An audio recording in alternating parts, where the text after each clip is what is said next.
கிறிஸ்துக்குள் பிரியமான தேவஜனமே, எக்கால சத்தம் என்கிற ஊழியத்தின் சார்பாக உங்களை சந்திப்பதிலே நான் மட்டற்ற மகிழ்ச்சி அடைகிறேன். தெய்வந்தாமே அளவில்லா கிருபையினால் நம்மை மூடுவாராக. இன்றைய நாளிலும் யவீருனுடைய வாழ்க்கையிலே ஆண்டவர் செய்த அற்புதத்தை குறித்து நாம் இன்றைய நாளிலே தியானிக்க இருக்கின்றோம். இந்த செய்திகளானது மத்தேயு 9வது அதிகாரம், மார்க்கு 5வது அதிகாரம், லூக்கா 8வது அதிகாரம் ஆகிய 3 பகுதிகளில் இடம்பெறுவதை நாம் பார்க்க முடிகிறது. நாம் தலைகளை தாழ்த்தி ஜெபத்தை ஏறெடுப்போம். துதிகளின் மத்தியில் வாசம் பண்ணுகிற எங்கள் துயாதி துயவரே, நேற்றும் இன்றும் என்று மாறாத எங்கள் நல்ல தகப்பனே, இதோ இந்த நாளிலும் கர்த்தாவே, யவீருனுடைய வாழ்க்கையிலிருந்து நாங்கள் நல்ல பாடங்களை கற்றுக்கொள்ள அடியேனை மறைத்து நீரை வெளிப்படுங்க. இது எங்களுடைய வாழ்க்கைக்கு ஒரு ஆசீர்வாதமானதாக காணப்படட்டும். மீட்பரின் திருநாமத்தில் பிதாவே, ஆமேன். கர்த்தருக்குள் பிரியமானவர்களே, இன்றைய நாளிலும் நாம் யவீருனுடைய வாழ்க்கையிலே ஆண்டவர் செய்த அற்புதங்களை குறித்து நாம் தியானிக்க இருக்கின்றோம். பரிசுத்த வேதாகமத்திலே ஆண்டவருடைய அற்புதங்கள் எத்தனை இருக்கிறது என்று சொல்லி நாம் பார்க்கும் பொழுது, பழைய ஏற்பாட்டில் ஏறக்குறைய 83 அற்புதங்கள் காணப்படுது. புதிய ஏற்பாட்டில் ஏறக்குறைய 80 அற்புதங்கள் காணப்படுது. அதில் 37 அற்புதங்கள் மத்தேயு, மார்க்கு, லூக்கா, யோவான் என்கிற 4 சுவிசேஷ புத்தகங்களில் காணப்படுது. இந்த 4 சுவிசேஷ புத்தகங்களில் இயேசு கிறிஸ்து மாத்திரமே செய்த அற்புதங்கள் ஏறக்குறைய 37 அற்புதங்கள் இருக்கிறத நம்மால் பார்க்க முடிகிறது. இப்பொழுதும் கூட புதிய ஏற்பாட்டில் இயேசு கிறிஸ்து செய்த 37 அற்புதங்களில் ஒரு அற்புதத்தை குறித்து நாம் பார்க்க போகிறோம். பரிசுத்த வேதாகமத்தில் நாம் பார்க்கும் பொழுது யோவான் 21வது அதிகாரம் 25வது வாக்கியம் இப்படியாக குறிப்பிடுகிறது: இயேசு செய்த அநேக அற்புதங்களை எழுதினால் இந்த சிறு புத்தகம் கொள்ளாது. அப்படியானால் இயேசு கிறிஸ்து எத்தனையோ அற்புதங்களை செய்திருக்கிறார். அந்த அற்புதங்களை எல்லாம் நாம் கணக்கில் கொள்ள வேண்டும் என்று சொன்னால் பரிசுத்த வேதாகமம் என்கின்ற சிறு புத்தகமாக இருக்கட்டும், அல்லது மத்தேயு, மார்க்கு, லூக்கா, யோவான் என்கின்ற சிறு சிறு புத்தகங்களாக இருக்கட்டும், அவைகள் போதாது என்று சொல்லி நாம் பார்க்கின்றோம். கர்த்தருக்குள் பிரியமானவர்களே, அப்படியாக ஆண்டவராகிய இயேசு கிறிஸ்து இந்த நாளிலும் தேவன் செய்த அற்புதத்தை குறித்து நாம் வேதாகமத்திலிருந்து நாம் தியானிக்க இருக்கின்றோம். மத்தேயு 9வது அதிகாரம் 18 முதல் 26 வாக்கியங்களிலே அந்த அற்புதமானது காணப்படுகிறது. மத்தேயு 9வது அதிகாரம் 18 முதல் 26 இடங்களிலே இயேசு கிறிஸ்து கெர்சேனர் நாட்டிற்கு திரும்ப வரும்பொழுது அவர் மேற்கு பக்கமாக அவர் திரும்ப வந்தார் என்று சொல்லி நாம் பார்க்கின்றோம். அந்த கெர்சேனர் நாட்டிற்கு அவர் கப்பல் வழியாக வந்து அவர் கப்பலிலிருந்து இறங்குகின்ற சம்பவத்திலிருந்து நம்முடைய செய்தியானது தொடங்குகிறது. என்னவென்று சொல்லி பார்க்கும் பொழுது, இயேசு கிறிஸ்து கப்பலிலிருந்து இறங்கும் பொழுது அல்லது கடற்கரைக்கு வந்தபொழுது அவர் அங்கிருந்து அவர் மத்தேயு மற்றும் லேவி அவர்களுடைய இல்லத்திற்கு செல்வதை நாம் பார்க்கின்றோம். ஆனால் இயேசு கிறிஸ்து கப்பலிலிருந்து அவர் கீழே இறங்கும் பொழுதே அந்த இடத்தில் தானே யவீரு இயேசு கிறிஸ்துவை முதல் முறையாக சந்திக்கிறார். யவீரு இயேசு கிறிஸ்துவை சந்தித்து, என்னுடைய மகளுக்கு உடம்பு சரியில்லை, நீங்கள் அவரை சுகப்படுத்தணும் என்கின்ற விஷயங்களை மத்தேயு 9வது அதிகாரம் 18வது வாக்கியம் நமக்கு சாட்சி பகருது. இன்னும் சொல்ல போனோம் அப்படின்னா, இந்த யவீரு யார் என்று பார்க்கும் பொழுது அவர் ஜெப ஆலய தலைவனாக காணப்படுறார். யூத மக்களிடையே அவர்கள் ஜெபிப்பதற்கென்று ஒரு ஆலயம் இருந்தது என்பது நமக்கு தெரியும். அந்த ஆலயத்திலே ஒரு தலைவனாக இந்த யவீரு இருந்தார் என்பது குறிப்பிடத்தக்கது. குறிப்பாக இந்த யூதர்கள் யார் என்று சொல்லி பார்க்கும் பொழுது, இந்த யூதர்கள் ஆண்டவரை விரும்பாதவங்க. இந்த யூதர்கள் எந்த காரணத்து கொண்டும் ஆண்டவர்கிட்ட வரமாட்டாங்க. இந்த யூதர்கள் அவருடைய பாரம்பரியத்தை அதிகமாக பின்பற்றுறவங்க. இன்னும் சொல்ல போனால் இந்த யூதர்கள் இயேசு கிறிஸ்து இன்னமும் பிறக்கவில்லை என்று சொல்லி எண்ணுறாங்க. ஏனென்று சொல்லி பார்க்கும் பொழுது இயேசு கிறிஸ்து ஒரு பணக்கார குடும்பத்திலே அல்லது ஒரு அரசவையில் பிறக்க வேண்டும் என்று சொல்லி அவர்கள் எண்ணினார்கள். ஆனால் இந்த யூதர்கள் கிறிஸ்துவாக பிறந்த இயேசுவை அல்லது நமக்காக மரித்த இயேசு கிறிஸ்துவை இன்றளவும் அவர்கள் ஏற்றுக்கொள்ளவில்லை என்று சொல்லி நாம் பார்க்கின்றோம். அப்படிப்பட்ட குடும்பத்தை சார்ந்தவன் அல்லது அப்படிப்பட்ட ஒரு முறையை சார்ந்தவன் தான் இந்த யவீரு ஆண்டவராகிய இயேசு கிறிஸ்துவை தேடி வராங்க. இயேசு கிறிஸ்துவை தேடி வந்த யவீரு இந்த இயேசு கிறிஸ்துவை தேடி வரும்பொழுது தன்னுடைய மகளுக்கு உடம்பு சரியில்லை, அந்த மகளை நீர் சுகப்படுத்த வேண்டும், அந்த மகள் மரண அவஸ்தையில் இருக்கிறாங்க, நீர் வந்து அவரை தொட்டால் எல்லாம் சரியாகிவிடும் என்று சொன்ன பொழுது இயேசு கிறிஸ்து அந்த யவீருவின் பின்னால் போகிறத நாம் பார்க்க முடிகிறது. இதில் ஒரு ஆச்சரியம் இருக்கிறது. என்னவென்று சொன்னால், யவீருவை போன்ற யூதர்கள் யாரும் இயேசு கிறிஸ்துவிடம் வருவதில்லை. இயேசு கிறிஸ்துவை அவர்கள் ஒரு பொருட்டாக பார்ப்பதும் இல்லை. இப்படிப்பட்ட சூழ்நிலையில இயேசு கிறிஸ்து தன்னை நாடி வந்த யவீருவைக்காக அல்லது தன்னை நாடி வந்த யவீருவினுடைய விசுவாசம் அது பூரணப்படுவதற்காக இயேசு கிறிஸ்து யவீருவை நோக்கி அவர் திரும்புகிறார். இன்னும் சொல்ல போனோம் என்று சொன்னால் யவீருவினுடைய வீட்டிற்கு இயேசு கிறிஸ்து புறப்பட்டு போவதை பார்க்க முடியுது. இது யாருக்கு ஆச்சரியம் என்று சொன்னால் அங்கிருந்த தேவனுடைய சீடர்களுக்கு, அந்த 12 அப்போஸ்தலர்களுக்கு மிகவும் ஆச்சரியமா இருந்துச்சு. இன்னும் சொல்லணும் அப்படின்னு சொன்னால் இயேசு கிறிஸ்து ஏன் இங்கே போகிறாரு, அவங்க தான் கிறிஸ்துவ மதிக்க மாட்டாங்களே என்று சொல்லி எண்ணும் பொழுது இயேசு கிறிஸ்து அங்கிருந்த யவீருவுக்கு மதிப்பளிப்பதன் மூலமாக, அவருடைய விசுவாசத்தை பூரணப்படுத்துவதன் மூலமாக அங்கிருந்த அநேக யூதர்களை தன்னுடைய பக்கமாக திரும்ப வேண்டும், அவர்களுக்கும் கிறிஸ்துவின் மீது ஒரு நம்பிக்கையை வளர்க்க வேண்டும் என்று சொல்லி கிறிஸ்து எண்ணிருந்தார். அந்த இடத்துல ஒரு பிரச்சனை இருந்துச்சு. என்ன பிரச்சனை என்று சொன்னால், மார்க்கு 5வது அதிகாரம் 21வது வாக்கியத்தில் நாம் பார்க்கிறோம், என்னுடைய குமாரத்தி மரண அவஸ்தையில் இருக்கிறாள் என்று சொல்லி யவீரு ஆண்டவரிடம் விண்ணப்பம் வைக்கிறாங்க. ஆனால் ஆண்டவர் அந்த யவீருவிற்கு உடனே பதில் அளித்திருந்தாலும் கூட யவீருடைய இல்லத்திற்கு செல்வது அவ்வளவு எளிதான ஒரு விஷயமா காணப்படலை. ஏன் அவ்வளவு எளிதான விஷயமா காணப்படலை என்று சொல்லி பார்க்கும் பொழுது, ஆண்டவராகிய இயேசு கிறிஸ்து அந்த கப்பலிலிருந்து இறங்கும் பொழுதே அல்லது அந்த களத்திலிருந்து இறங்கும் பொழுதே அவரை சுற்றிலும் ஏராளமான கூட்டம் இருந்துச்சு. அந்த ஏராளமான கூட்டத்திலிருந்து இயேசு கிறிஸ்துவால உடனடியாக அந்த யவீருவினுடைய வீட்டிற்கு செல்வது அவ்வளவு எளிதான ஒரு விஷயமா காணப்படலை. ஏனென்று சொன்னால் இயேசு கிறிஸ்துவை யவீரு பார்க்க வேண்டும் என்று சொல்லி அந்த மகன் வீட்டிலிருந்து புறப்பட்டு வந்தபொழுதே அத்தனை லட்சக்கணக்கான கூட்டங்களை தாண்டி இயேசு கிறிஸ்துவை பார்ப்பதற்கு யவீருவுக்கு ஏறக்குறைய 2 அல்லது 3 மணி நேரங்கள் ஆகியிருக்கும்.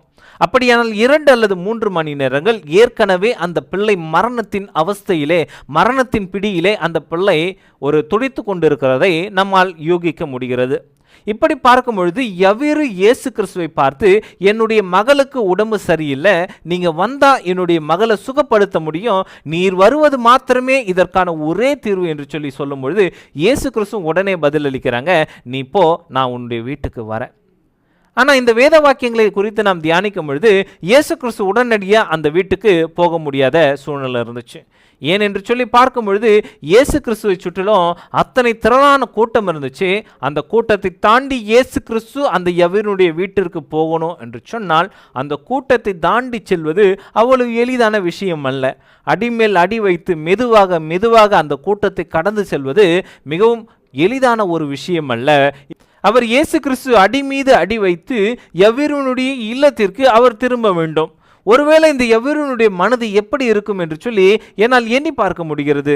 என்னவென்று சொல்லி பார்க்கும் பொழுது, இந்த யவீரு ஒரு குழந்தைக்கு தகப்பன் என்கிற முறையிலே யவீரு தன்னுடைய மகள் சுகம் அடைய வேண்டும் என்கின்ற எண்ணத்திலே அவருடைய மனம் எப்படியெல்லாம் கொந்தளித்திருக்கும் என்று சொல்லி எண்ணி பார்க்கும் பொழுது மிகவும் அது வேதனைக்குரிய விஷயம்தான். ஒரு பிள்ளைக்கு ஒரு பிள்ளையை பெற்றெடுத்த தகப்பனால் மாத்திரமே அந்த விஷயத்தை புரிந்து கொள்ள முடியும். என்னுடைய மகள் மரண வேதனையில் இருக்கிறாளே, நான் எப்படியாவது என்னுடைய ஆண்டவரை அந்த மகளிடத்தில் அழைத்து செல்ல வேண்டுமே, இது இப்போதைக்கு சாத்தியமாக எனக்கு தோணவில்லையே, நான் என்ன செய்வது?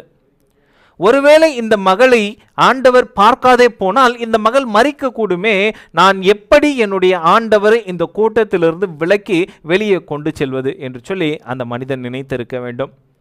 இதற்குள்ளாக அந்த மனிதனுடைய மனம் எப்படி கலங்கி இருக்கும் என்று சொன்னால், என்னுடைய மகள் மரண வேதனையில் இருக்கிறாளே, ஐயோ வீட்டில் என்ன ஆயிற்றோ, ஐயோ அந்த நிலைமை இன்னும் மோசமாக போய்விடுமோ, அல்லது என்னுடைய மகள் உயிர் பிழைத்து கொண்டாலோ இல்லையோ, நான் என்ன செய்வது என்று சொல்லி அந்த மகன் ஒரு அங்கலாய்ப்பு நிலையில காணப்பட்டிருக்கணும். நான் எண்ணி பார்க்கிறேன், ஒருவேளை ஆண்டவராகிய இயேசு கிறிஸ்து அந்த இடத்துல இருந்து மெதுவா மெதுவா மெதுவா அவர் கடந்து வந்திருக்கணும். அந்த மனுஷனுடைய மனசு எப்படி இருந்திருக்கும்ல, ஐயோ தள்ளி போங்களேன், என் ஆண்டவரை கொஞ்ச நேரம் வீட்டில் விடுங்க, கொஞ்ச நேரம் அவரை ஃப்ரீயாக விட்டிங்கன்னா அவர் என் வீட்டுக்கு வந்து என் மகளை தொட்டு சுகப்படுத்திடுவார், என் மகன் மரண அவஸ்தையில் இருக்கிறாருங்க, நீங்கள் இன்னும் கொஞ்ச நேரம் காத்துருங்க, ஒரு அரை மணி நேரம் காத்துருங்க, என்னுடைய மகளை ஆண்டவர் சுகப்படுத்துறதுக்கப்புறம் நீங்கள் எங்கே வேணால் அவரை கூட்டிகிட்டு போங்களேன். அந்த மனசு இப்படி கெஞ்சிருக்கும்ல. இந்த யவீரு வாயை திறந்து ஒரு வார்த்தை பேசலை, ஆண்டவர்கிட்ட ஒரு வார்த்தையை அவர் சொல்லலை, ஆனால் அவருடைய மனசு எவ்வளோ வருத்தப்பட்டிருக்கும்ல. ஏசப்பா, என் வருத்தம் உங்களுக்கு புரியாதா? என் மகள் மரண அவஸ்தையில் இருக்கிறாங்களே, என் இதய துடிப்பு எப்படி இருக்குன்னு உங்களுக்கு புரியாதா? ஆண்டவரே, தயவு பண்ணி எங்கள் வீட்டுக்கு வாங்கப்பா, தயவு பண்ணி இந்த கூட்டத்தை கடந்து என்னுடைய வீட்டுக்கு வாங்கப்பா அப்படின்னு சொல்லி அந்த மனசு எப்படி வலிச்சிருக்கும்ல. அந்த நிலைமையில் ஏசப்பாவுக்கு அது புரியாமலா இருந்திருக்கும்? ஏசப்பாவுக்கு முன்பதாக நாம் பார்க்கிறோம், இருளும் அவருடைய கண்களுக்கு முன்பாக அந்தகாரப்படுத்தாது. நான் பாதாளத்தில் படுக்கை போட்டாலும் நீர் அங்கே இருக்கிறீர் என்று சொல்லி தேவன் மனிதன் சொல்வதை நாம் வாசிக்கின்றோமே. அப்படியானால் எவ்விருவனுடைய இருதயம் கொந்தளித்து இருப்பதை அந்த இயேசு கிறிஸ்து அறியாமலா இருந்திருப்பார? சற்று எண்ணி பாருங்க. அந்த கூட்டத்தில் ஏறக்கணக்கான மக்கள் இருக்காங்க. அந்த லட்சக்கணக்கான கூட்டத்தில் ஏசப்பாவை பார்க்க வந்தவங்க அநேக, ஏசப்பாவை குற்றம் கண்டுபிடிக்க வந்தவங்க அநேகர், ஏசப்பாவை நான் தொட்டு பார்க்கணும் அப்படின்னு நினைச்சவங்க அநேகர் இருக்கலாம். ஏசப்பா என்னுடைய வியாதியை சுகப்படுத்துங்க என்று சொல்லி அநேகர் எண்ணி இருக்கலாம். இவை எல்லாவற்றிற்கும் மத்தியில் எல்லாருக்கும் சுகப்படுத்தும் பொழுது இயேசு கிறிஸ்து இந்த யவீருவின் மகளை சுகப்படுத்தாமல் நேரம் கடத்துவது கூட ஒரு வகையில் நல்லதாக தோன்றுச்சு. என்னவென்று சொல்லி பார்க்கிறோம், அந்த இடத்துல யவீரு ஏசப்பாவை அவர் துரிதப்படுத்தலை. யவீரு ஏசப்பாவை முன்னாடி போய், ஆண்டவரை தயவு பண்ணி என் மகளை காப்பாற்றுங்க, அடுத்து வந்து கூட நீங்கள் யாரும் வேணால் சொஸ்தமாக்கிக்கோங்க அப்படின்னு சொல்லி அந்த யவீரு சொல்லவில்லை. ஆனால் அந்த யவீருனுடைய மனதினுடைய கஷ்டம் அல்லது அந்த குழந்தையினுடைய மரண அவஸ்தையை இயேசு கிறிஸ்து முழுவதுமாக அறிந்தவராக காணப்படுறார். இதற்கிடையில் இன்னொரு பிரச்சனை வருது.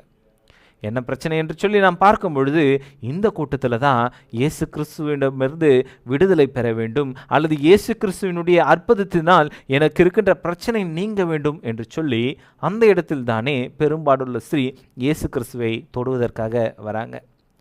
இயேசு கிறிஸ்துவை தொடுவதற்கான கடைசி வாய்ப்பாக அந்த பெரும்பாடுள்ள ஸ்ரீக்கு இந்த ஒரு தருணம் காணப்பட்டுச்சு.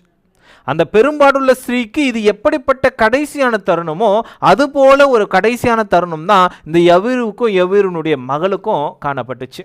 இந்த யவீரு இயேசு கிறிஸ்துவை எங்கு சந்தித்தார் என்று சொன்னால், அவர் அந்த கப்பலிலிருந்து அவர் கீழே இறங்கும் பொழுது யவீரு இயேசு கிறிஸ்துவை பார்த்தார் என்று சொன்னால், அந்த கூட்டத்தில் தானே இந்த பெரும்பாடுள்ள ஸ்ரீயும் நான் இயேசு கிறிஸ்துவை தொட்டு விட வேண்டும் என்று சொல்லி அங்கே அந்த ஸ்ரீயும் வந்திருந்தாங்க. இதே யவீரு இந்த இயேசு கிறிஸ்து மத்தேயு மற்றும் லேவியினுடைய இல்லத்திற்கு செல்லும் வழியில தான் இந்த யவீருவும் இருந்தாங்க. அந்த பெரும்பாடுள்ள ஸ்ரீயும் அந்த இடத்தில் தான் நின்று கொண்டிருந்தாங்க. இரண்டாவது முறையும் அந்த வாய்ப்பு தவறி போகுது அந்த பெரும்பாடுள்ள ஸ்ரீக்கு. மூன்றாவது முறை இயேசு கிறிஸ்து இந்த யவீருனுடைய இல்லத்திற்கு அழைத்து போகும்பொழுது, யவீருனுடைய இல்லத்திற்கு இயேசு கிறிஸ்து கடந்து போகும்பொழுது, இந்த நேரத்தில் தான் அந்த பெரும்பாடுள்ள ஸ்ரீ இயேசு கிறிஸ்து வந்து தொடுறாங்க. வந்து தொட்டு சுகம் பெற்றுகிறத நாம் பார்க்க முடியுது. இந்த நேரத்தில் தான் இயேசு கிறிஸ்துவை தொட்டு நான் சுகம் பெற வேண்டும் என்று சொல்லி அந்த பெரும்பாடுள்ள ஸ்ரீ முந்தி கொண்டு இயேசு கிறிஸ்துவை வந்து நான் தொட வேண்டும் என்று சொல்லி தொட்டு தன்னுடைய உள்ளத்திலும் தன்னுடைய வாழ்க்கையிலும் தன்னுடைய உடல் அளவிலும் ஒரு ஆரோக்கியம் கிடைத்ததை அந்த மகள் உணர்றாங்க. சற்று எண்ணி பாருங்களேன். இயேசு கிறிஸ்து அந்த இடத்துல ஒரு விஷயத்தை நிகழ்த்துறாரு. என்னவென்று பார்க்கும் பொழுது, என்னிடத்திலிருந்து வல்லமை புறப்பட்டதே, என்னை தொட்டது யார் என்று சொல்லி இயேசு கிறிஸ்து திரும்ப கேட்குறாங்க. நீங்கள் சிந்திச்சு பாருங்கள், இயேசு கிறிஸ்து ஏன் அந்த இடத்துல கேட்கணும்? இயேசு கிறிஸ்துக்கு நம்முடைய மனதில் இருக்கின்ற எண்ணங்கள், நாம் சிந்திக்கின்ற ஒவ்வொரு விஷயங்களும் இயேசு கிறிஸ்துவுக்கு தெரியுமே. அப்படியானால் என்னுடைய பின்னால் இப்படிப்பட்ட ஒரு ஸ்ரீ வந்திருக்கிறாங்க, அவங்க என்னை தொட்டிருக்காங்க என்று சொல்லி அந்த இயேசு கிறிஸ்து எண்ணிருக்கலாம் அல்லவா? அல்லது இந்த இயேசு கிறிஸ்து இதை அறிந்தவராக அமைதியாக சென்றிருக்கலாம் அல்லவா என்று சொல்லி சிந்திக்கும் பொழுது, இயேசு கிறிஸ்து அந்த இடத்துல யவீருக்கு ஒரு விஷயத்தை அவர் புரிய வைக்க முயற்சி பண்ணுறார். இயேசு கிறிஸ்து திரும்பி அந்த பெண்மணியின் இடத்துல, என்னை தொட்டது யார், ஏன் தொட்டாய் என்று கேட்கும் பொழுது அந்த பெண்மணியும் சொல்கிறாங்க, எனக்கு 12 வருஷமாக பிரச்சனை இருந்த ஆண்டவரே, நான் அநேக மருத்துவர்களை பார்த்தேன், யாரிடத்திலும் எனக்கு தீர்வு கிடைக்கல, நான் உம்மிடத்தில் வந்தேன், இது எனக்கு கடைசியான ஒரு போராட்டமாக இருந்துச்சு, நான் உம்மை தொற்றேன், என்னுடைய உடல் வியாதிகள் நீங்கிச்சு, நான் இப்போ ஆரோக்கியமாக இருக்கிறேன், நான் இனி பிணியாளி அல்ல என்கின்ற எல்லா விஷயத்தையும் இயேசு கிறிஸ்து கிட்ட அந்தம்மா டீட்டெயிலாக சொல்லிட்டு இருக்கிறாங்க. தன்னுடைய 12 வருட அனுபவத்தை சொல்லிட்டு இருக்கிறாங்க. இயேசு கிறிஸ்துவும் கூட, இருமா நான் அப்புறம் கேட்குறேன்னு சொல்லலை. அந்த 12 வருட அனுபவத்தை எத்தனை மணி நேரங்கள் சொன்னார்களோ அல்லது எவ்வளவு நேரம் சொன்னார்களோ தெரியவில்லை. இயேசு கிறிஸ்துவும் நிதானமாக நின்று அந்த எல்லாவற்றையும் கேட்டுக்கொண்டு இருக்கிறாங்க. இதில் என்ன ஒரு விஷயம் என்று சொன்னால், இயேசு கிறிஸ்து எல்லாவற்றையும் சுகமாக்கி விடுவார் தான். இயேசு கிறிஸ்து அந்த ஸ்ரீயை கௌரவிக்க வேண்டும் அல்லது அந்த ஸ்ரீயினுடைய விசுவாசத்தை பெரிதுபடுத்த வேண்டும் என்பதற்காக இயேசு கிறிஸ்து அங்கே பேசி கொண்டு இருக்கிறாங்க. ஆனால் இயேசு கிறிஸ்துவோட அடுத்த முனையில் யவீரு நிற்கிறார். யவீரு நிலைமை மிகவும் மோசம் தானே. ஒரு மகள் மரண அவஸ்தையில் இருக்கிறத யாரால் பார்க்க முடியும்? என்னுடைய மகள் இப்பொழுதா அப்பொழுதா என்று தெரியலையே, மருத்துவர் வர இன்னும் தாமதமாகுதே, ஒருவேளை இன்றைய நாட்களில் என்னுடைய குழந்தைக்கோ அல்லது யாரோ ஒருவருக்கு அடிபட்டிருக்கும் பொழுது நான் ஒரு ஆம்புலன்ஸுக்கு அழைக்கும் பொழுது அந்த ஆம்புலன்ஸ் எப்படி வர வேண்டும் என்று சொல்லி நான் மின்னல் வேகத்தில் வர வேண்டும் என்று சொல்லி சொல்லுவார்கள். ஒரு வாகன நெரிசலில் ஒரு ஆம்புலன்ஸ் சிக்கிக்கொண்டால் இன்றைக்கு அந்த வாகனங்களை விலக்கி முதலாவது ஆம்புலன்ஸுக்கு வழிவிடுவார்கள். ஏனென்று சொன்னால் அது மிகவும் அவசியமானது, மிகவும் அவசரமானது. அந்த ஆம்புலன்ஸ் அந்த உயிரை காப்பாற்ற வேண்டும் என்று சொல்லி நாம் சிந்திக்கின்றோம். ஆனால் இந்த இடத்துல ஆம்புலன்ஸ் இல்லை, மாறாக உயிரை காப்பாற்றக்கூடிய ஒரு மாபெரும் மருத்துவராக இயேசு கிறிஸ்து நிற்கிறார். இந்த இயேசு கிறிஸ்து இந்த கூட்ட நெரிசலில் இருக்கும் பொழுது கூட அவர் ஒரு வார்த்தை சொல்லி அந்த மகளை குணப்படுத்தி இருக்க முடியும். ஆனால் இயேசு கிறிஸ்து இதை எதையுமே கண்டு கொள்ளாமல் மெதுவாக அமைதியாக அந்த ஸ்திரீக்கு பதில் அளித்திருப்பது அந்த எவருடைய மனது எவ்வளவு வருத்தமாக இருந்திருக்கும்ல. ஆண்டவரே, இப்போது என் வீட்டுக்கு வாங்கப்பா, என் மகளுடைய நிலைமை என்னன்னு தெரியலையே ஆண்டவரே, என் மகள் மோசமாக இன்னும் ஆய்கொண்டு இருக்கிறாங்களே, என் மகள் மரணத்தோட விளிம்பில் இருக்கிறாங்களே ஆண்டவரே, இன்னும் எவ்வளவு நேரம் தாங்கும்னு தெரியல, தயவு பண்ணி என் வீட்டுக்கு வாங்கப்பா என்று சொல்லி அந்த மனுஷன் மனசுக்குள்ளே கெஞ்சு கொண்டு இருக்கிறத, கதறத இயேசு கிறிஸ்து பார்த்து கொண்டு தான் இருக்கிறாங்க. இதுவரைக்கும் இயேசு கிறிஸ்து திரும்பி அந்த மனிதனை பார்த்து ஒரு வார்த்தையும் பேசலை என்பதை வேதத்தின் மூலம் அறிஞ்சு கொள்கிறோம். நேரம் கடந்து போகுது. நேரம் கடந்து போக தன்னுடைய வீட்டிலிருந்து அடுத்த மனுஷன் வரான். அந்த மனுஷன் வந்து அந்த எவருவை பார்த்து சொல்கிறாங்க, நீர் இனி என்ன செய்யாதிரும் என்று சொன்னால் இயேசு கிறிஸ்துவை நீர் தொந்தரவு செய்யாதிரும். ஏன் இயேசு கிறிஸ்துவை தொந்தரவு செய்யாதிரும் என்று சொன்னால் உம்முடைய மகள் மரித்து போனால் இனி இயேசு கிறிஸ்துவை தொந்தரவு செய்யாதீர்கள் என்று சொல்லி அந்த மனிதன் சொன்னபோது எவரோட மனசு எப்படி இருந்திருக்கும்ல. அட போங்கப்பா, முதல்ல நான் தானே உங்களை சந்தித்தேன். நீங்கள் அந்த கதறினர் நாட்டில் அந்த படகுலேருந்து இறங்கும் பொழுது ஆண்டவரே நான் தானே உம்முடைய கையை பிடிச்சேன். ஆண்டவரை எல்லாருக்கும் மத்தியில் நான் தானே ஆண்டவரை உம்முடைய இடத்துல வந்து கெஞ்சி மன்றாடி விண்ணப்பம் நான் தானே ஆண்டவரை வச்சேன். என் மகள் மரண அவசையில் இருக்காங்க, நான் உங்ககிட்ட சொல்லலையா ஆண்டவரே? ஒருவேளை சொல்லாமல் இருந்தால் பரவாயில்ல, அவளுடைய நிலைமை உமக்கு தெரியாத ஆண்டவரே? இப்படி இருந்தும் கூட ஆண்டவரை ஏனப்பா இப்படி தாமதப்படுத்தினீர்? ஒருவேளை மனசு சொல்லியிருக்கோம்ல, அந்த விசுவாச முறிவு அந்த மனுஷனுக்கு ஏற்பட்டிருக்கும்ல. அந்த மனுஷன் திரும்பி ஒரு வார்த்தையும் சொல்லலை. அந்த மனுஷனுடைய வேதனை எவ்வளவு வேதனை என்று சொன்னால், இதுவரைக்கும் நான் கெஞ்சி மன்றாடுகிறேன், என்னுடைய ஆண்டவரிடத்திலிருந்து எனக்கு ஒரு பதிலும் வரலையே. நம்முடைய நிலைமை கூட அப்படிதான் இருக்கலாம். ஒருவேளை ஆண்டவரே எனக்கு ஒரு நல்ல வேலை வேண்டும் என்று சொல்லி நாம் ஜெபித்து கொண்டு இருக்கலாம். ஒருவேளை நாமும் நமது அண்டை வீட்டாரும் கூட ஒரே ஜெப விண்ணப்பத்திற்காக ஒரே நேரத்தில் ஜெபிக்க ஆரம்பித்திருக்கலாம். பக்கத்து வீட்டிற்கு கிடைத்த உதவி, ஆண்டவரிடத்திலிருந்து கிடைத்த ஒரு நற்செய்தி நம்முடைய வீட்டிற்கு கிடைக்கலையே. இந்த ஏக்கம் நம்முடைய மனதை பாதித்து இருக்கலாம். ஆண்டவரே, நானும் அந்த நண்பரும் ஒரே நேரத்தில் ஒரே விஷயத்துக்காக ஜெபித்தோமே ஆண்டவரே, அவருக்கு மாத்திரம் கிடைத்து விட்டதே, எனக்கு கிடைக்கவில்லையே. ஏன் ஆண்டவரே இப்படிப்பட்ட ஒரு தாமதம்? ஏன் ஆண்டவரே எனக்கு மட்டும் இந்த திருமண வரன்கள் கடந்து போகிறது? ஏன் ஆண்டவரே இத்தனை வயதாகியும் இப்படி படித்திருந்தும் எனக்கு ஒரு நல்ல வேலை கிடைக்கவில்லை? ஏன் ஆண்டவர் எனக்கு மட்டும் பரலோகத்தினுடைய நன்மைகள் கடந்து போகிறது, எனக்கு கிடைக்காமலே போகின்றதே, காலம் கடந்து போகிறதே என்று சொல்லி ஒருவேளை உங்களுடைய மனதில் நீங்கள் எண்ணிக்கொண்டிருந்திருக்கலாம். கர்த்தருக்குள் பிரியமானவர்களே, நீங்கள் ஒரு விஷயத்தை புரிந்து கொள்ள வேண்டும். எவனுடைய மனம் தளர்ந்து போகக்கூடிய சூழ்நிலை வந்துச்சு. இனி விசுவாசிக்க எதுவுமே இல்லையா ஆண்டவரே, என் மகள் மரிச்சு போயிட்டாலே, இதுக்கப்புறம் என்ன நடக்க போகுமோ தெரியல. தன்னுடைய வீட்டில் என்ன நடக்கிறது என்று சொன்னால், எவருடைய மகள் மரித்து போனால், எவருடைய மகள் மரித்து போன பின்பதாக நாம் வேத வாக்கியங்களிலே நாம் வாசிக்கின்றோம், தாரை ஊதுகிறவர்களையும் இன்னும் ஒப்பாரி வைக்கிறவர்களையும் பணத்திற்காக அந்த வீட்டில் ஏற்பாடு செய்திருக்கிற அந்த சூழ்நிலையை இயேசு கிறிஸ்து அந்த வீட்டிற்கு போகும்போது பார்க்கிறார். அப்பொழுது எவ்விரு என்ன எண்ணி இருக்க வேண்டும் என்று சொன்னால், இன்னும் சில மணி நேரங்களுக்குள்ளாக நான் என்னுடைய மகளை அடக்கம் செய்திருக்க வேண்டும். இன்னும் சொல்ல போனால் இனி ஏதொரு நன்மையும் நிகழப்போவது இல்லை. என்னுடைய மகள் உயிரோடு இருக்கும் பொழுது என்னுடைய ஆண்டவர் என்னுடைய மகளை தொட்டார் என்று சொன்னால், என்னுடைய மகள் உயிர் பிழைப்பதற்கு 100% வாய்ப்பு இருக்கும். என்னுடைய மகள் இப்பொழுது மரித்து போய்விட்டாலே இனி நான் என்ன செய்வது? அவளை அடக்கம் பண்ணுவதற்கு மட்டும்தான் என்னால் ஏதாவது செய்ய முடியும் என்று சொல்லி அந்த மனிதன் எண்ணிருக்கக்கூடும். எல்லா விதமான விசுவாசமும் தளர்ந்து போச்சு.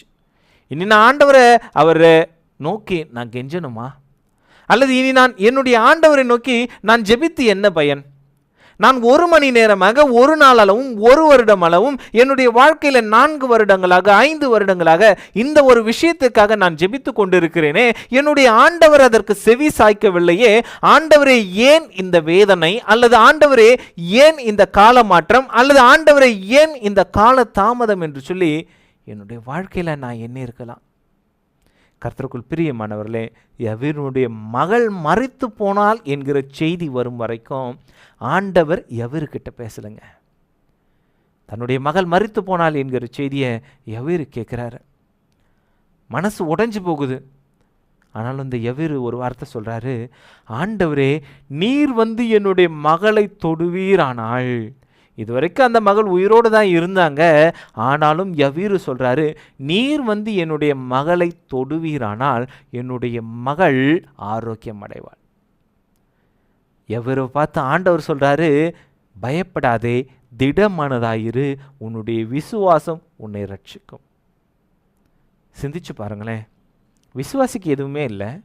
அந்த மகள் மரண தருவாயில் இருக்கும் பொழுது காப்பாற்றிருந்தால் பரவாயில்ல. அந்த மகள் மரிச்சு போயிட்டாங்க. ஆனால் இந்த இடத்துல தான் ஆண்டவர் சொல்கிறாரு, யவீரு நீ விசுவாசமாயிரு, உன்னுடைய விசுவாசத்தை நீ என்ன பண்ணிடாத, தளர்ந்து போக விடாத. கர்த்தருக்குள் பிரியமானவர்களே, ஒருவேளை இந்த நாளில் உங்களில் யாராவது ஒருவர் இந்த செய்தியை கேட்டுக்கொண்டிருக்கிற உங்களில் யாராவது ஒருவருடைய வீட்டில் ஒருவேளை வருத்தமான சூழ்நிலை இருக்கலாம். ஒருவேளை என்னுடைய உறவினர் மருத்துவமனையில் அனுமதிக்கப்பட்டிருக்காங்களே, என்னுடைய உறவினர் இப்படிப்பட்ட பெரிய வியாதியில் அவங்க சிக்கி இருக்கிறாங்களே, என்னுடைய உறவினர் அல்லது யாராவது ஒருவர், என்னுடைய குடும்பத்தை சார்ந்த ஒருவர் ஒருவேளை இந்த நொடி பொழுதில் இந்த ஒரு மரணத்தின் விளிம்பில் இருக்கிறாங்களே, ஆண்டவரே நான் என்ன செய்வது என்று சொல்லி ஏக்கத்தோடு இந்த நிகழ்ச்சியை பார்த்து கொண்டிருப்பீர்கள் என்று சொன்னால், கர்த்தருக்குள் பிரியமானவர்களே, ஆண்டவர் உங்களை பார்த்து சொல்லுகின்ற வார்த்தை இதுதான். யவீருவை பார்த்து ஆண்டவர் சொன்ன வார்த்தை, யவீரு நீ பயப்படாதே, திடமனதாயிரு, உன்னுடைய விசுவாசம் உன்னை ரட்சிக்கும் என்று சொல்லி சொன்ன அந்த விஷயத்தை தான் ஆண்டவர் இன்றைய நாளிலும் உங்களை பார்த்து சொல்லுகிறார். கர்த்தருக்குள் பிரியமானவர்களே, இன்றைய நாளிலே ஆண்டவர் உங்களை ரட்சிக்க விரும்புகிறார். நீங்கள் நேசிக்கின்ற ஒரு நபரை இழக்க விரும்பவில்லை என்று சொன்னால் அந்த நபரையும் ஆண்டவர் ரட்சிக்க விரும்புகிறார். இன்றைய நாளிலே ஆண்டவரை நோக்கி நாம் தலைகளை தாழ்த்தி ஜெபத்தை ஏறெடுக்க வேண்டும். ஆண்டவரே, என்னுடைய நண்பர் மருத்துவமனையில் இருக்கிறாங்க. என்னுடைய நண்பர் ஒருவேளை என்னுடைய உறவினர் அவருடைய மரணத்தின் பிடியில் அவங்க சிக்கி கொண்டு இருக்கிறாங்க. ஆண்டவரே நீர் இப்பொழுது வாரும், அவரை தொடும் என்று சொல்லி நாம் ஜெபிக்கலாம். ஒருவேளை இன்றைய நாளில் இந்த தொலைக்காட்சியை பார்த்து கொண்டிருக்கிற பிள்ளைகளாகிய நீங்கள் மிகவும் சோகமுற்று, ஆண்டவரால் எனக்கு எந்த ஒரு உதவியும் செய்யப்படவில்லை என்று சொல்லி எண்ணுறீங்களா? ஆண்டவரே எனக்கு இப்பொழுதாவது உதவி செய்ய மாட்டீரா என்று சொல்லி ஒரு விசுவாசத்தின் விளிம்பில் நின்று கொண்டிருக்கிறீங்களா? ஆண்டவர் உங்களுடைய இருதய கதவை திறக்க ஆயத்தமாக இருக்கிறார். ஆண்டவர் உங்களுடைய உள்ளத்தை தொட ஆயத்தமாக இருக்கிறார். ஆண்டவர் உங்களுடைய விசுவாசத்தை அவர் பெரிதுபடுத்த ஆயத்தமாக இருக்கிறார். ஆண்டவர் உங்களுடைய ஜெபத்திற்கான பதிலை தர ஆயத்தமாக இருக்கிறார். கர்த்தருக்குள் பிரியமானவர்களே, சிந்திச்சு பாருங்களேன். ஒருவேளை இந்த நாள் எனக்கு கொடுக்கப்பட்டிருக்கு என்று சொன்னால், நான் ஆண்டவரை நோக்கி ஜெபிப்பதற்காக, ஆண்டவரை நோக்கி கெஞ்சி மன்றாடுவதற்காக ஒருவேளை ஏன் இந்த காலை பொழுது இருக்கக்கூடாது? பிரியமானவர்களே, ஆண்டவரை நோக்கி நம்ம ஜெபிப்போம். ஆண்டவர் நம்முடைய ஜெபத்தை கேட்க ஆயத்தமாக இருக்கிறார். பரிசுத்த வேதாமத்தில் நாம் பார்க்கிறோம், நம்முடைய ஜெபத்தை கேட்காத படிக்கு அவருடைய செவிகள் மந்தமாகவில்லை என்று சொல்லி பார்க்கிறோம். நேரம் ஆகும் தான், காலங்கள் ஆகும் தான். ஒருவேளை ஒவ்வொரு ஜெபத்திற்கும் பதில் வருவதற்கு நேரம் எடுத்துக்கொள்ளும் தான். ஆனால் கண்டிப்பாக ஒரு நாள் பதில் வரும். அந்த ஒரு நாள் ஏன் இன்றைய நாளாக இருக்கக்கூடாது? நம் தலைகளை தாழ்த்தி ஜெபத்தை ஏறப்போம். ஆண்டவர் நம்முடைய ஜெபத்திற்கு பதில் தர ஆயத்தமாக இருக்கிறார். துதிகளின் மத்தியில் வாசம் பண்ணுகிற எங்கள் தூயாதி தூயவரே, அப்பா, இதோ இந்த காலை வேளையிலே உம்மை நோக்கி வருகின்றோம் கர்த்தாவே. இதோ இந்த தொலைக்காட்சி நிகழ்ச்சியை பார்த்து கொண்டிருக்கிற ஒவ்வொரு பிள்ளைகளுக்காக ஜெபிக்கின்றேன் கர்த்தாவே. ஒருவேளை இந்த நிகழ்ச்சியில் இந்த யவீருடைய துன்பம் போல தங்களுடைய இல்லத்தில் ஒரு பெரிய துன்பம் இருக்கும் என்று சொன்னால், ஆண்டவரே என்னுடைய வியாதியிலிருந்து எப்பொழுதப்பா எனக்கு விடுதலை தரப்போகிறீங்க? என்னுடைய குடும்பத்தின் சூழ்நிலை மிகவும் மோசமாக இருக்கு ஆண்டவரே. என்னுடைய பிள்ளைகள் மரண வேதனையில் இருக்கிறாங்க ஆண்டவரே. என்று சொல்லி அநேகர் வருத்தத்தில் இருப்பாங்க என்று சொன்னார். ஆண்டவரே, என்னுடைய நிலைமை இன்னும் மோசமாகி கொண்டு இருக்கிறது. ஆண்டவரே, எப்பொழுது என்னுடைய வீட்டிற்கு வருவீங்க? எப்பொழுது என்னுடைய இந்த மரணத்தின் பிடியிலிருந்து என்னை மாற்றுவீங்க? எப்பொழுது என்னுடைய அடிமைத்தனத்திலிருந்து எங்களை விடுதலை செய்வீங்க என்று சொல்லி இந்த தினத்தில் கர்த்தாவே, யாராவது ஒருவர் இந்த தொலைக்காட்சி நிகழ்ச்சியை பார்த்து கொண்டு தன்னுடைய இல்லத்திலே முழங்கால் படியிட்டு ஆண்டவரே, இந்த ஜெப வேளையிலே தங்களை தாழ்த்துகின்ற ஒவ்வொரு பிள்ளைகளுக்காக வருகின்றேன் கர்த்தாவே. ஒவ்வொரு பிள்ளைகளையும் பேர் பேராக குடும்பம் குடும்பமாக தொட்டு நீர் அவர்களை தொட்டு சுகப்படுத்தி அருளுங்கப்பா. இந்த ஜெப வேளையிலே யாரெல்லாம் தங்களுடைய மனதினை தாழ்த்தி, தங்களுடைய இருதயத்தை தாழ்த்தி, தங்களுடைய சிந்தைகளை தாழ்த்தி முழங்கால் படியிட்டு என்னுடைய ஆண்டவரிடத்தில் நான் கெஞ்சி மன்றாடுகிறேன், இந்த அதிகாலை வேளையில் ஆண்டவர் என்னுடைய ஜெபத்தை கேட்க மாட்டாரா என்று சொல்லி ஏங்குகின்ற கெஞ்சி மன்றாடுகின்ற ஒவ்வொருத்தருக்காக ஜெபிக்கின்றேன் கர்த்தாவே. அவருடைய எல்லா விண்ணப்பங்களையும் நீர் கேட்டார்லங்க. இதோ தகப்பனே, அவருடைய எல்லா விண்ணப்பங்களையும் நீர் ஆண்டவரே ஒவ்வொருவராக கேட்டு ஒவ்வொருவருக்கும் பதில்களை தாருங்க கர்த்தாவே. இந்த காலை வேளையானது எல்லாருக்கும் ஒரு விடுதலை தரக்கூடிய ஒரு காலை வேளையாக காணப்படட்டும். எல்லாருடைய கடினங்களில் இருந்தும், எல்லாருடைய துன்பங்களில் இருந்தும், எல்லாருடைய கஷ்டங்களில் இருந்தும், எல்லாருடைய வியாதிகளில் இருந்தும், எல்லாருடைய பிணிகளில் இருந்தும், எல்லாருடைய அலுவல் பிரச்சனைகளில் இருந்தும் கர்த்தாவே, இந்த காலை வேளையில ஒரு விடுதலையை தாருங்க தகப்பனே. இந்த காலை வேளையானது அவர்களுக்கு ஒரு சந்தோஷமான, ஒரு சமாதானமான ஒரு வேலையாக காணப்படட்டும். கர்த்தர் இந்த காலை வேளையிலே அவருடைய இல்லத்திலே வந்து அவருடைய எல்லா விதமான பிரச்சனைகளையும் நீக்கி போட்டு ஒரு சந்தோஷம், ஒரு சமாதானம் அவருடைய இல்லத்தில் இருக்கும்படிக்கு பரலோகத்தின் தேவன் நீரே அருள் புரியுங்கப்பா. இம்மட்டும் காத்த தேவன் இந்த காலை பொழுதிலிருந்து இன்றைய தினத்திலே நாங்கள் படுக்கைக்கு செல்லும் மட்டும் ஒவ்வொரு அலுவலிலும் உம்முடைய கிருபை காணப்படட்டும். எல்லாம் சந்தோஷமாக சமாதானமாக நிறைவேறட்டும். பரலோகத்தின் தேவனுடைய தயவாலே எங்களுடைய ஜெபத்தை ஏறெடுக்கிறோம். இந்த ஜெபமானது பரலோகத்தின் தேவன் ஏறெடுத்து இந்த ஜெபத்திற்கான பதில்களை தருவீராக. மீட்பரின் திருநாமத்தில் பிதாவே, ஆமேன். கர்த்தருக்குள் பிரியமானவர்களே, மீண்டுமாக நாளைய தினத்திலே நான் உங்களை வந்து சந்திக்கிறேன். தேவன் அதுவரை நம்மோடு இருந்து நம்மை ஆசீர்வதிப்பாராக. ஆமேன்.